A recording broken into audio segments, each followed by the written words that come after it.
Lucas thought he had finally found the shortcut to a better life.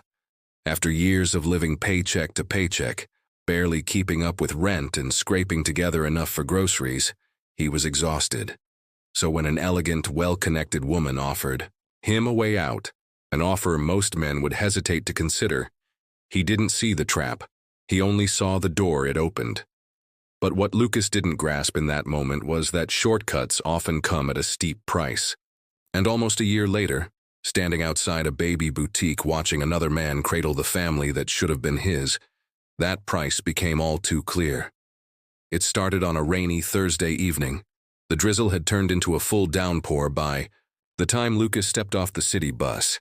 His thin coat clung to his shoulders, drenched in seconds, and his soaked sneakers squelched with each step.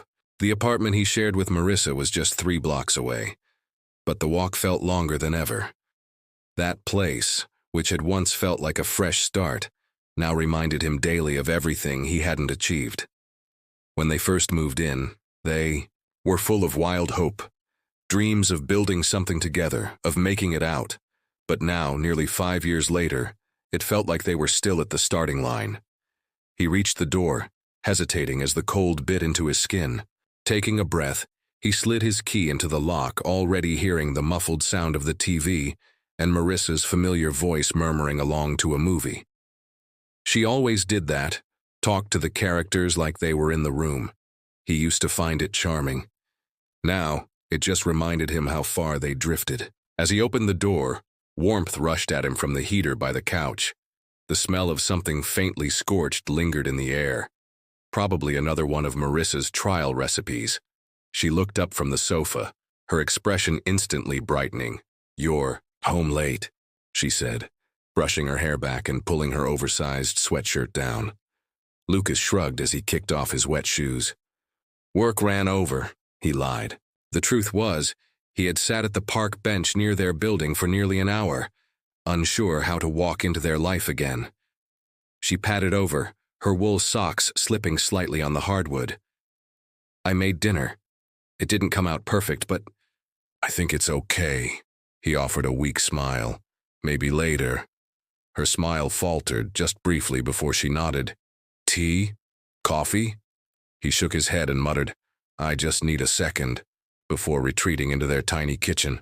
The flickering ceiling light cast shadows across the table where a pile of unopened bills waited. Electric, gas, credit card minimums they couldn't meet. His jaw tightened as he picked one up. Past due. Another one. He rubbed at his temples, the ache behind his eyes mounting. Marissa leaned against the doorway, watching him. "It's not as bad as it looks," she said, inching closer. "We'll figure it out, Lucas." That blind faith in him hurt more than anything. He once believed it too, that they could make it through anything, that love was enough. But love didn't lower rent. Love didn't buy groceries or fix the car that had died last winter. Love didn't ease the envy that gnawed at him every time someone at work mentioned bonuses or vacations. "I don't know how much longer I can do this," he muttered, gesturing at the suffocating smallness of their life. "We're not stuck, Lucas. We're building," she said softly. "Building what?" he snapped. "Dreams don't pay for anything. I'm tired of pretending like this is okay." Her face tightened, but she didn't argue. Instead, she stepped forward, took his hand, and said, "I didn't marry your job. I married you. That's all I need." He wished that were true for him too. Before we continue the story, if you're new here, please consider subscribing to our channel. It really helps us keep making stories like this. 2 nights later, Lucas stood near the back of a grand hotel ballroom, wearing a rented blazer and a security earpiece. The gala was crawling with the elite. Wealthy donors, CEOs, celebrities sipping champagne under crystal chandeliers. Everything around him gleamed. It was a different planet, and he was invisible here, just background noise, expected to smile and vanish into the shadows. That's when she noticed him. Camille Sterling, tall, poised, mid-40s with flawless skin and a wine-colored dress that hugged her like it had been designed only for her. She sauntered over slowly, her gaze calculated. "You have the look," she said. Lucas raised an eyebrow. "What look?" "The look of someone who wonders why all of this is for them and not for you." He laughed nervously. "You're mistaken." "I'm not," she replied, sipping her champagne. "You're not like the others here. You want—" And then, with one simple offer, just 10 minutes, just a drink, Lucas followed her. He told himself it was harmless. But the quiet lounge she led him to, the expensive scotch, her soft voice, the gentle way she leaned in close and asked if he ever dreamed of escaping this version of himself. It all chipped away at his defenses. She didn't waste time. "Leave her," Camille said, swirling her drink. "Your wife. Give her the baby she wants, then walk away.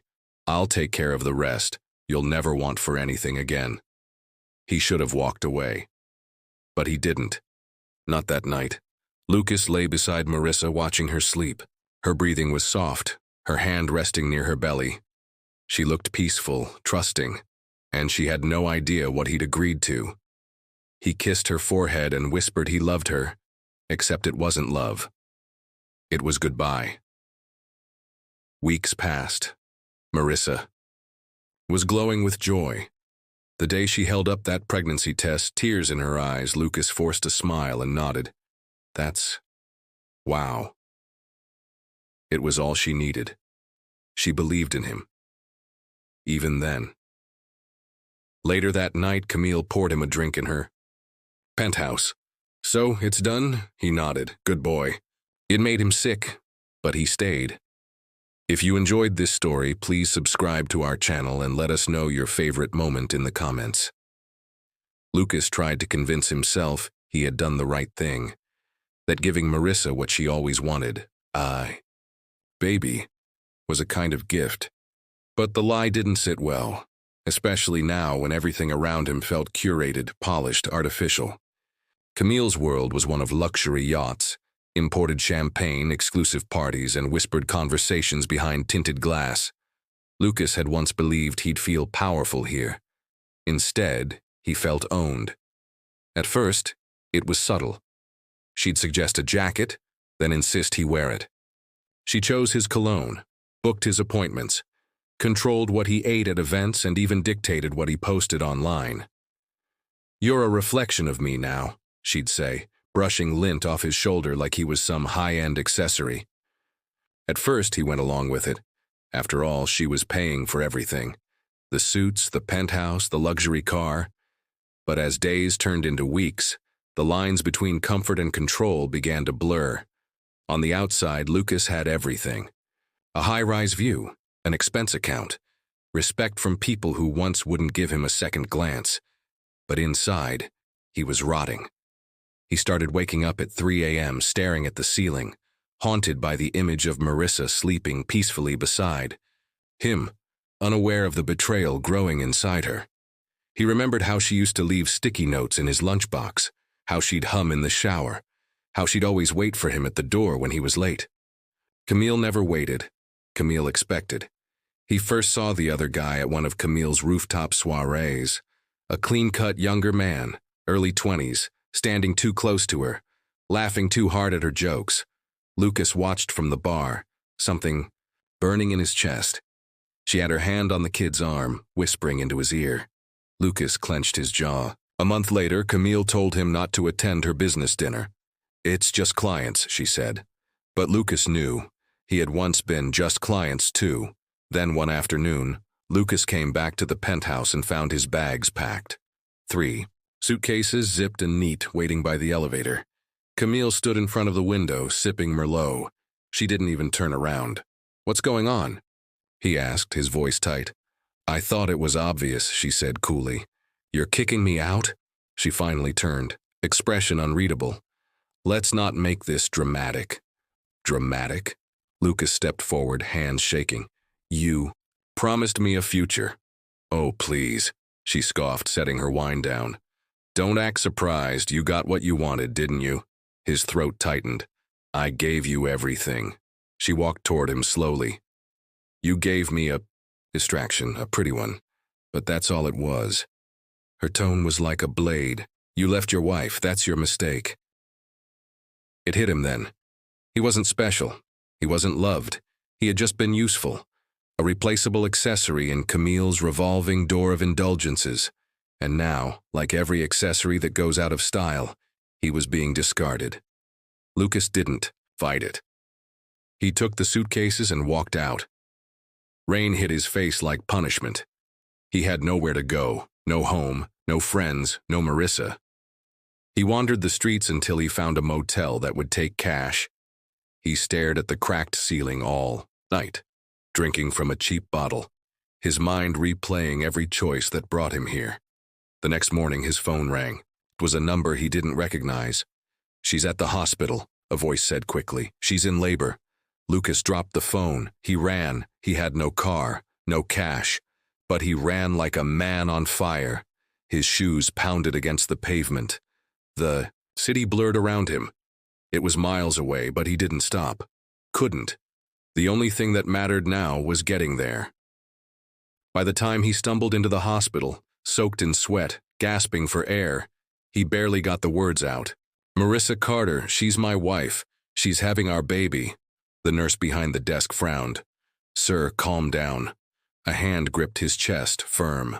Lucas turned and froze. It was Damien, the man Marissa had turned to. "You're not going near her," Damien said, voice low but hard as stone. "She's my wife." Lucas said, trembling. "No, she was," Damien snapped. "And you left her. She doesn't need you now." Lucas's mouth opened, but he had no words. Then another voice cut in. "Get out." It was Marissa's mother. She stepped forward, slowly, arms crossed, gaze colder than the rain outside. "You don't deserve to see her." Please, I need to explain." "Explain?" Her voice shook with restrained fury. "Explain why you left her alone, why you traded her in for a penthouse." Lucas swallowed hard. "I made a mistake." "No," she said. "You made a choice." And that word, choice, landed harder than any slap. Lucas backed away. But then from behind the doors, Damien stepped out. She said, "You can come in," he said quietly. Lucas stood there frozen, unsure if he could move. Then, he stepped forward, legs trembling. The maternity room smelled sterile and bright. Monitors beeped softly. Marissa was lying in bed, cradling the tiny newborn. She didn't look at him. He took a few steps closer. "Marissa," he said, voice cracking. She looked up, calm, tired, and unshaken. "I'm sorry," he whispered. She didn't nod, didn't cry. "I know." And with that, she turned her attention back to the baby. "Goodbye, Lucas," she said. And he understood. It was over. Lucas didn't remember walking out of the hospital. One minute he was standing at the foot of Marissa's bed, staring at the tiny face of the child he would never truly know. And the next, he was outside, cold air slicing through his shirt, his legs moving on instinct. The city buzzed around him, horns honking, people shouting. But he felt separate from all of it, like he was watching life through a window he'd been locked out of. Each step felt heavier than the last. He kept replaying her voice in his head, not angry, not pleading, just final. "Goodbye, Lucas." The kind of goodbye that had no door left to knock on. He wandered the streets for hours, the sun already dipping low as he passed closed shops and glowing cafes. He had nowhere to go, no one to call. He could have tried to stay, with an old coworker maybe, but what would he even say? That he gambled his life on a lie and lost everything? That he sold out the only person who ever truly loved him for a dream that turned out to be a cage? No one wanted to hear that story. Eventually, he sat down on a bench outside a convenience store. A kid was playing music from a speaker nearby, loud and chaotic. Lucas barely noticed. He leaned back, tilted his head to the sky, and let the drizzle hit his face. He thought about what it would have been like to hold the baby, to hear them cry for the first time, to feel their tiny hand wrap around his finger. Instead, that moment belonged to someone else. And the worst part was, he deserved that. Later that night, Lucas found himself walking past a small baby shop. The lights were still on inside, and there, in the window, was a familiar scene. Marissa. She stood beside Damien, her belly still slightly round, her hair loose over her shoulders. She looked calm, whole. In her hands, she held a tiny blanket with yellow ducks stitched across the edges. Damien was smiling at her, his hand resting lightly on her lower back, guiding her toward the checkout. Lucas stopped in his tracks. It was like staring at a painting of the life he should have had, the life he threw away. He took a step back, ducking into the shadow of the awning. Watching them from behind the glass, he felt like an outsider looking in on a home that would never be his again. When Damien leaned down and kissed the top of Marissa's head, Lucas's stomach twisted. That should have been him. That moment, that warmth, it should have been his to give. He turned away, the street lamp above him flickering. He couldn't watch anymore. Days passed. Lucas tried to rebuild something, anything, but job interviews dried up fast once they asked for a permanent address. Camille had wiped him from her contact list in every mutual circle they'd once shared. He was invisible again. Only this time there was no apartment to return to, no soft light from the living room TV, no Marissa waiting by the door. He found a room in a shared hostel for a week. Spent his mornings lining up at job centers and afternoons folding flyers for delivery money. At night he'd walk, sometimes miles, past old memories, past the apartment he and Marissa used to call home. Once he saw her from across the street, laughing with her mother, holding the baby in her arms. Lucas didn't cross over. He just stood there until they disappeared inside. One afternoon, weeks later, a letter showed up at the hostel desk with his name scribbled on it. He opened it cautiously, fingers trembling. Inside was a small photo. The baby. Eyes closed, mouth slightly parted, wrapped in a soft blue swaddle. No note, no signature, just the picture. A message without words. You missed this. You gave it away. Lucas kept the photo in his pocket. He didn't know why. Maybe because it was the only piece of that life he'd ever get to hold. Months later, Lucas was working night shifts at a warehouse outside the city. The pay was minimum, the hours brutal, but it kept him busy. One evening, as he walked to his shift, he passed a man in a sleek black car waiting at a red light. The window rolled down. Damien. Their eyes met for just a second. Lucas nodded once. Damien.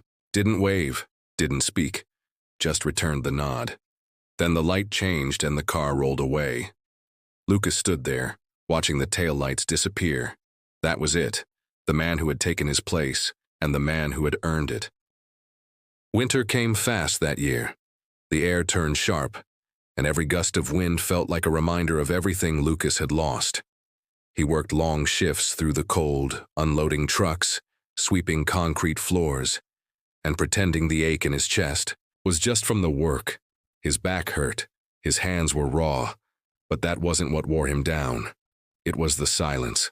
The kind of silence that follows you home when there's no one to ask how your day was, no one to cook for, no one to wait for you at the end of the night. His world had become a narrow loop. Wake, work, wander, sleep.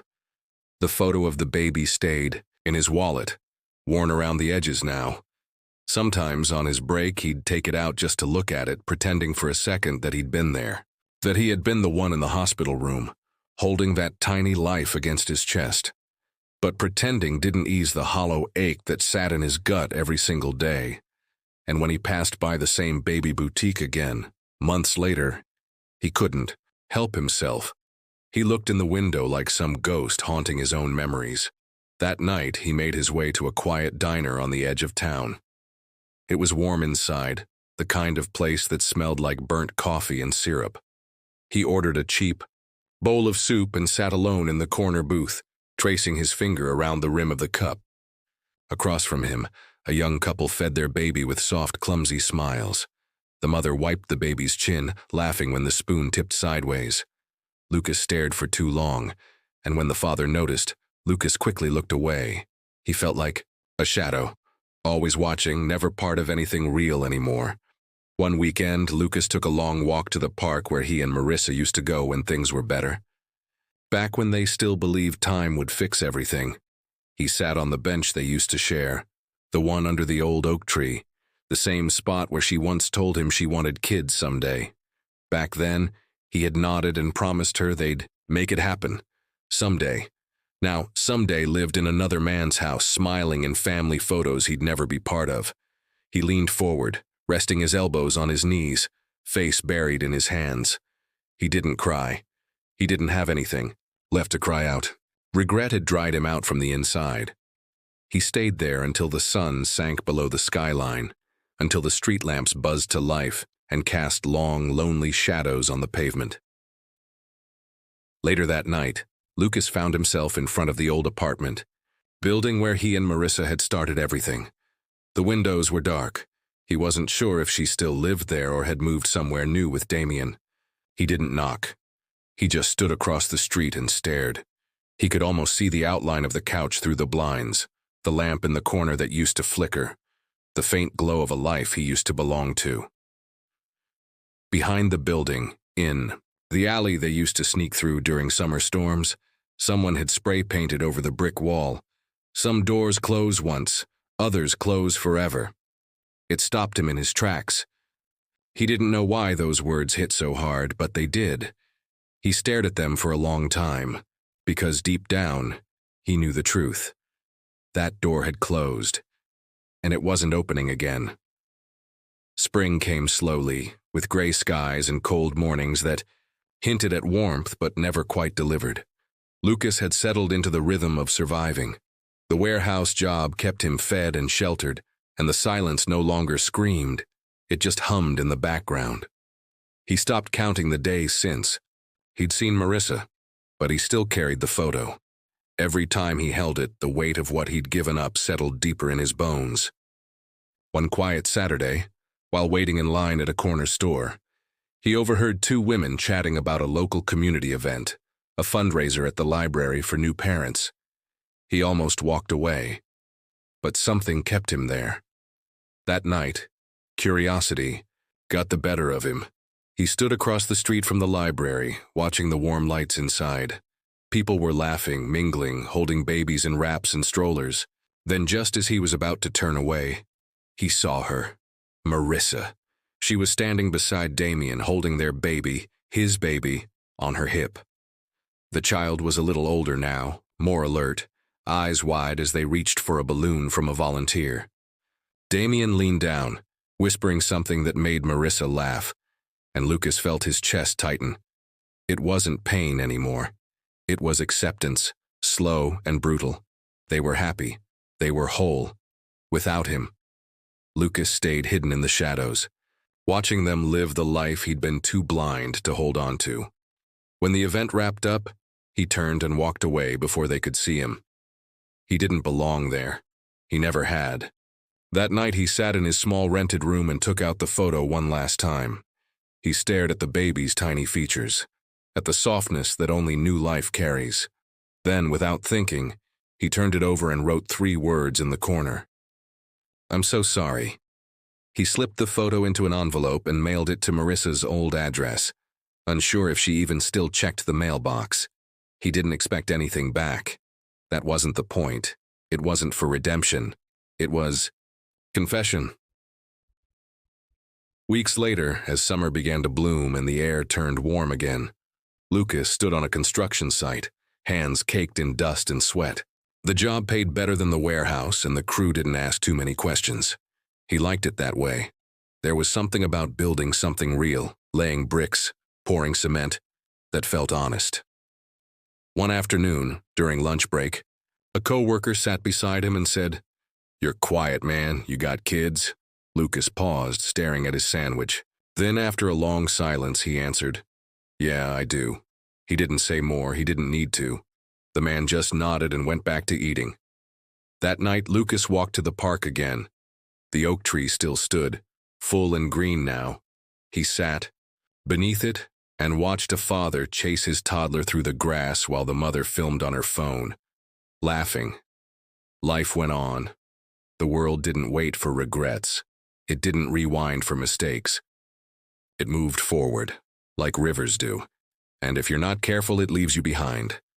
Lucas leaned back against the trunk, eyes closed, breathing in the warm air. He didn't know what the future held. Maybe nothing grand. Maybe no second chances. But for the first time, he felt the quiet not as punishment, but as peace.